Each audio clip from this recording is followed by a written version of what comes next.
ছাদে চলে এসেছি। আর এই ছাদ পুরো রোদ ঝলমল। কুমড়ো গাছে কুমড়ো হচ্ছে, আবার ঝরে পড়ে যাচ্ছে। আর গোলাপ ফুলগুলো দেখো কি সুন্দর ফুটেছে, অনেক গোলাপ একসঙ্গে ফুটছে। এই গাছগুলো রোদে দিয়েছি। এদিকে বালিশ ফালিশ সব রোদে, সে ওয়্যারগুলো কেচে আবার রোদে দেওয়া হয়েছে। জামা কাপড়গুলো কেচে শুকনো। দেখো ঝাঁ চকচকে রোদ।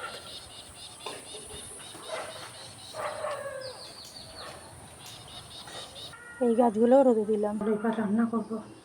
বৃষ্টি হচ্ছে, একটা কাপড় বিছিয়ে দিলাম, এখানে শুয়ে আছে। এই গাছগুলো রোদে দিলাম, আবার বৃষ্টি এসে গেল। এদিকে আমার মোটামুটি সব কাজবাজ কমপ্লিট হয়ে গেছে। তো এবারে খাওয়া দাওয়ার পালা। বেশ ডাল বানিয়েছি, তো এখনও কুকারটা খুলিনি।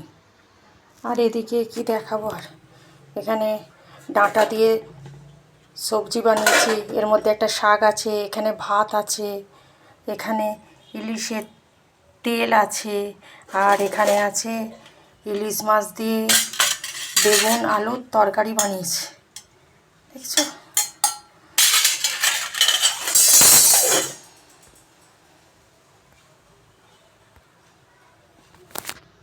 তো ভিডিওটা আর বড় করছি না। এই শাড়িগুলো না রোদে দিয়েছিলাম আজকে, আবার বৃষ্টি আসলো তুলে দিলাম। শাড়ি তো পরা হয় না তেমন একটা, তো কেমন দাগ দাগ মতন দেখছি হয়ে গেছে।